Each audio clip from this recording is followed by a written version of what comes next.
so much going on that players fail to spend time on the details. And one of the biggest places that occurs is right here in the transfer market. So, what I'm going to do for you is go over the nitty-gritty details of how to master the transfer market. It's as simple as that. Now, obviously, it's similar to school where there's like advanced courses you can take to really dive in and invest in cards and how to flip them and make coins. But the first thing you have to do is just understand the basic rules of the transfer market. So, we're going to go over pointers that will take you from a novice on the transfer market, or if you're coming from UFL or eFootball, from a day one beginner with the transfer market to having a grasp of exactly how to use it to where you feel comfortable. And it's important. If you're brand new, you need to know how to use the transfer market so you can freaking buy a team. If you've been using the transfer market and making mistakes, it's important to learn from those mistakes so you stop losing all your coins. First things first, we need to know the tools. Footbin, if you've played the game, you surely have it. If not, I'll talk to everybody as if you've never played and you don't know about Footbin. You can download it on PC, you can download it on your phone. I suggest you do both, and you can use the same account. You go into Footbin and you see here, as you've seen in my SBCs as well as Evolutions video, there's a ton of tools. There's even a advanced version of this you can get, a premium version you pay for each month, but I haven't found the need for it. Maybe you will, and if so, it's not that much a month. And for the transfer market in particular, you're going to want to use this Players tab. From here, you can look at popular players, any new players that came out, upgrades and downgrades, roles, trackers, play styles, player game performance, perfect chemistry. Then you can look back at old players, right? But you want to utilize this. So then what you will do is you'll go into your game. And then once you go into your game, say you pack, I'll go into my club right now. And let's say I packed, let's just make it up. I packed James, okay? I'll then go into Footbin and I'll look up James. Now, obviously, you have her brother Reese, you have Lauren. I have the 99 Lauren, so I go into there. And I'd see she's worth, on PlayStation and Xbox, 422K. If you're a PC player, she's worth 500K. Now, I don't want to just take the word for it from here. I want to see roughly what she's worth. So I'm on PlayStation, so 422K. Okay? So then I'll go back into the game, into the transfer market. I just saw that James is worth 422K. So I go in now, Lauren James. I can put in whichever card it is, which it's that 99 Champions whatever card. So then I would search, okay, and here's James.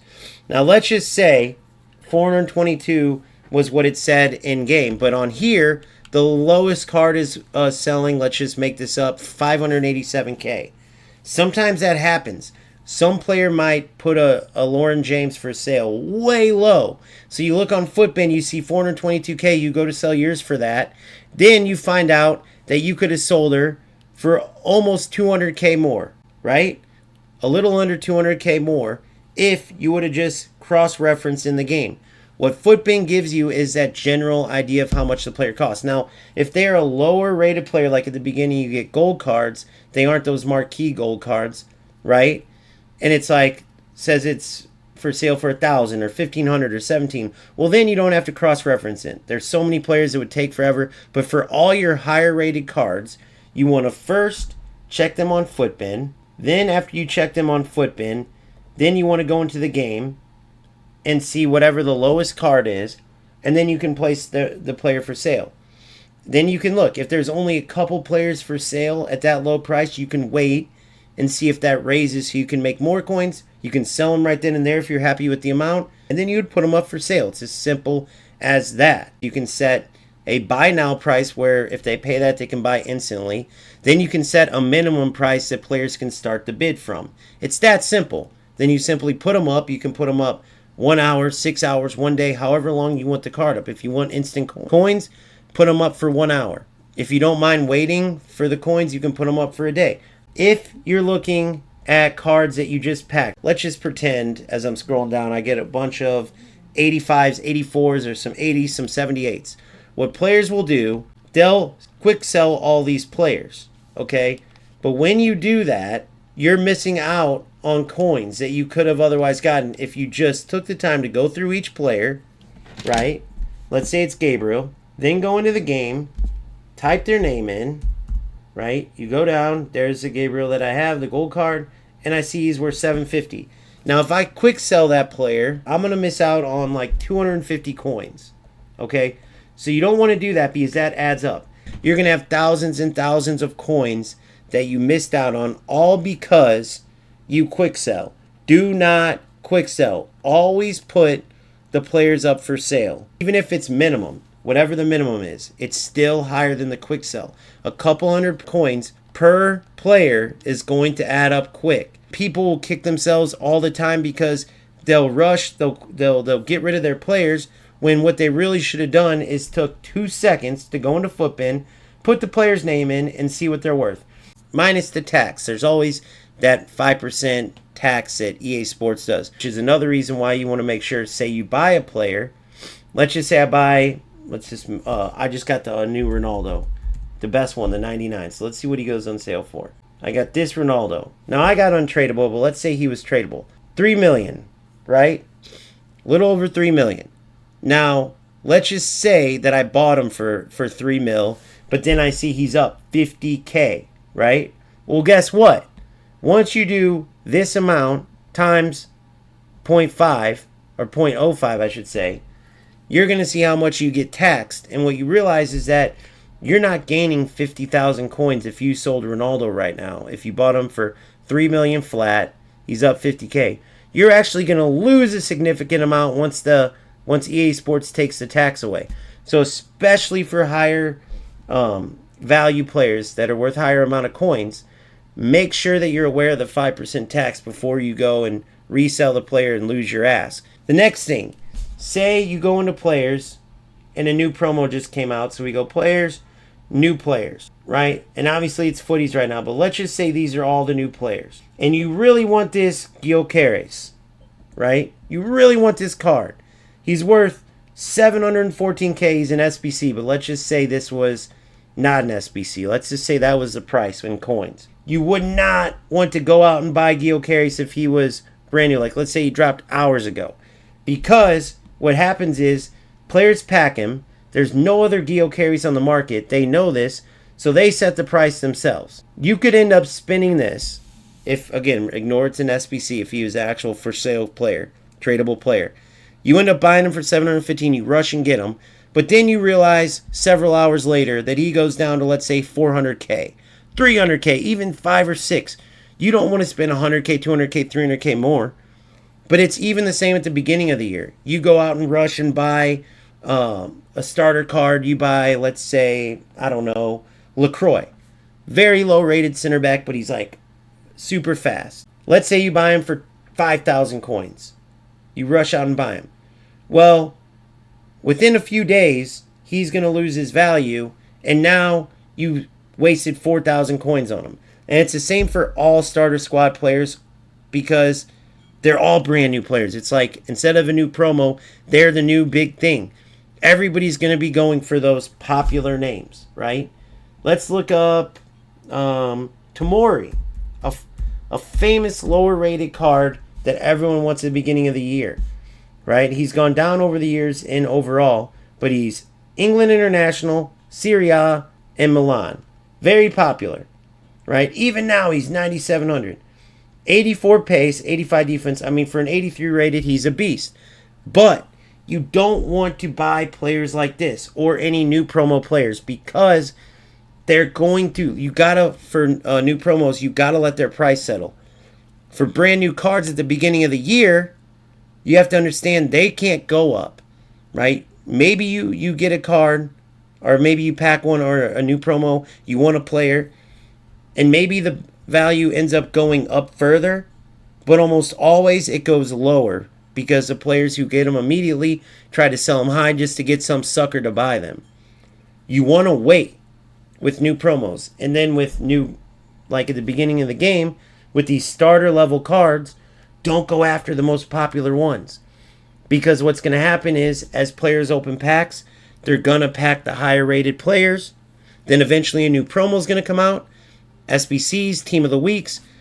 All these lower rated players, no matter how popular they are, they have nowhere but down to go.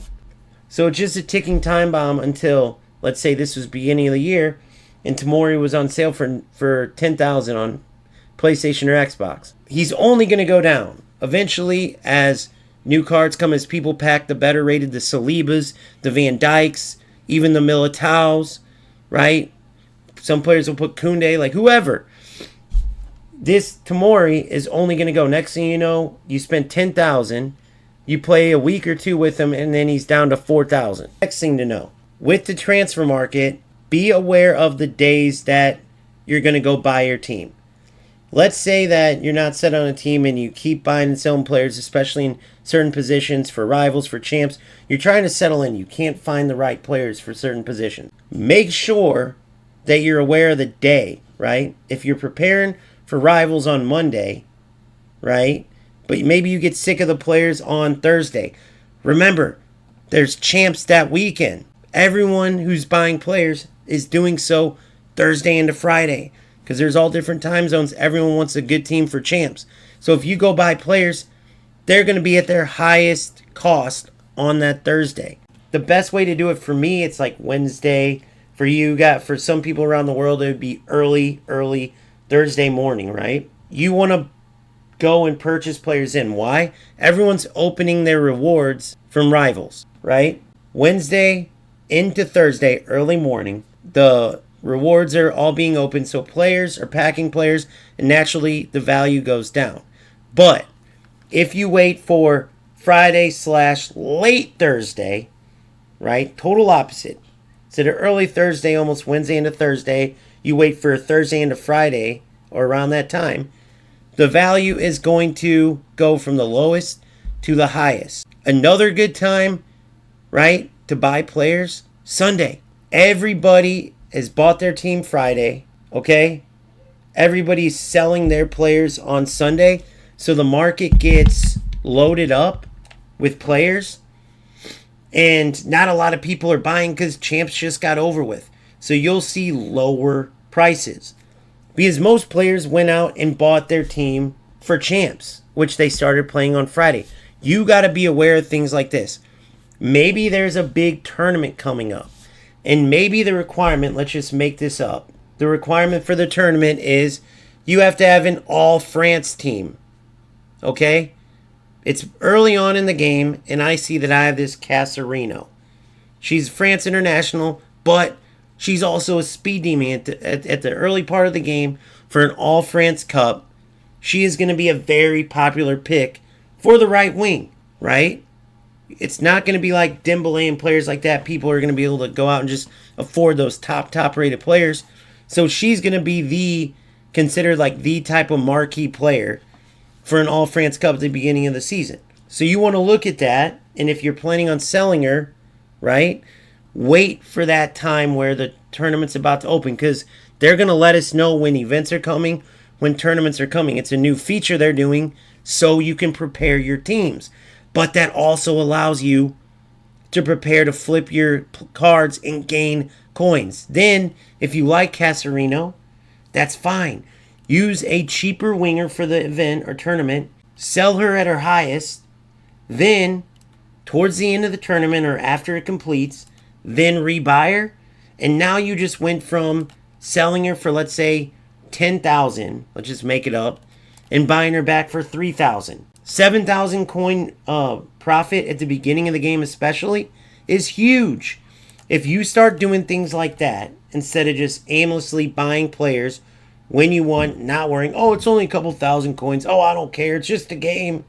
And then later on, you don't have coins to get the best team, or you look at your opponents like, why do they have all these coins? Why? Because they're using their brain. Use your brain. So as you learn, rewards come out on this day. Okay, that's saturating the market. Cards are going to go down in value. Oh, it's Thursday night going into Friday. Everyone and their brothers buying their team for champs, so the prices are going to be the highest.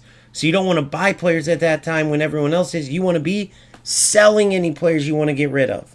Okay? Then, if you plan accordingly, you could know. maybe Champs is coming up, and let's just make this up. Let's pick a card. Let's say Dembele. You got Dembele. You know everyone's going to want him. Okay? So, you don't sell him early in the week. You go and buy his replacement.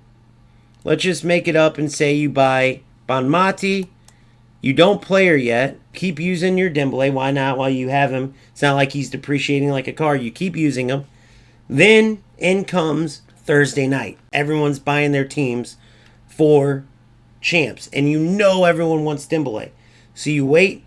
You watch that price. You see when it's where you like it, where it's raised enough. Boom, you put your Dembele for sale. You then put in your backup, your Bonmati, who is much cheaper. Still a good player, maybe not Dembele, but you use her for that Champs. Next thing you know, Sunday comes. Or when they end Champs, let's say it's Monday or Tuesday, they've been doing that. Whenever Champs ends, you wait for it to end. You then go back and buy Dembele. If you have to get the coins, sell Bonmati now that you're done with Champs. Then you'll be able to get Dembele almost certainly cheaper. If you consistently do things like this, your coins are going to continuously raise. Maybe one of the players that was in the requirements that's went up in price is a player you want. Well, wait for the end of the event. Now that everyone's selling those players, the value is going to be driven down, and you can get that player much cheaper. And it's not like there aren't other affordable players that you can get in place of them for a weekend or for a couple nights of games. That's the strategy, the skill in running the transfer market. The last thing I wanted to go over is you have to have a leak account. What I mean by that is this. You go into X, or it could be Facebook or whatever social media. You go here and you notice Radar FC, Foot Police leaks, and Foot Sheriff. Every day, once a day, you check these leaks. All right, that's all you got to do is once a day. Then you recognize the new Yamal comes out Friday. You saw this leak on, let's say, Sunday. Well, guess what? You're going to want to put Yamal up for sale quickly. Because as more and more players realize this, everyone's going to put their Yamal for sale. You're probably going to miss a little bit of a dip, and that's just part of the game. But the more you stay on these leak sites, the better it will be. So you quickly put Yamal for sale, and what it does is it saves you from using him every day. Life is good. Next thing you know, you look at the value, and you're like, wow, he just halved in value, and there's a better version out, and now I'm stuck with him because you paid way too much to sell him for half. So make sure you check leaks, okay? Not to mention, let's say it's the same three-man promo, but another thing happens. Let's say you see this Dembele comes out, and you want that Dembele. You have coins saved up, though, and you were about to buy another player that you don't want as much.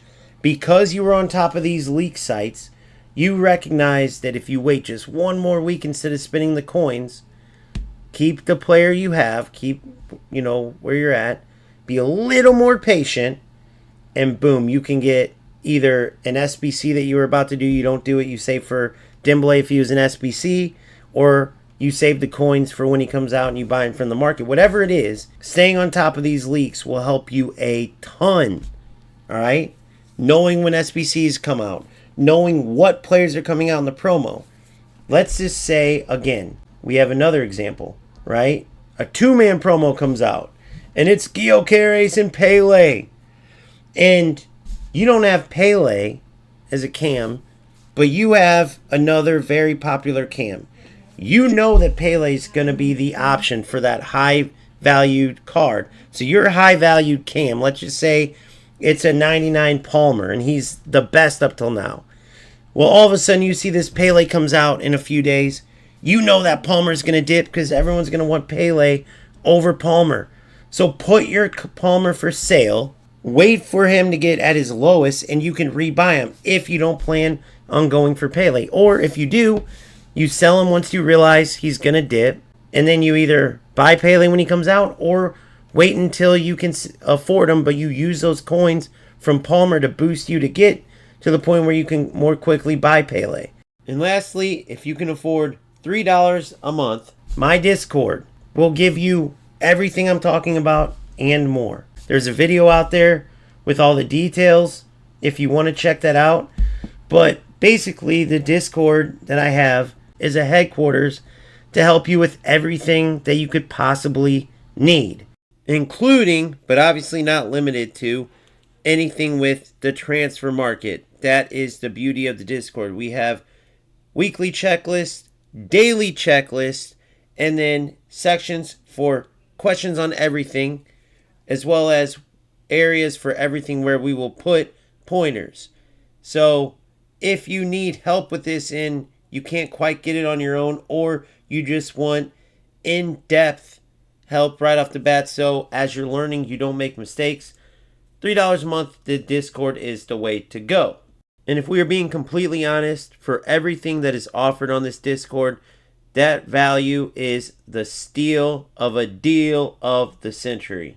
However, if you can't make it work, follow these instructions carefully. Watch the video however many times you need. Reference back to the video however many times you need. And just start getting the basics down, and then you will get better and better at running the transfer market. And the same goes for evolutions and SBCs. Go back and watch those videos as many times as you need. That's why I put this stuff out there. That's why I am providing so much content, because I know people need help with different things, and I'm trying to help everybody reach their full potential. So if this video was helpful, please smash that like button. If you haven't subscribed, please do so.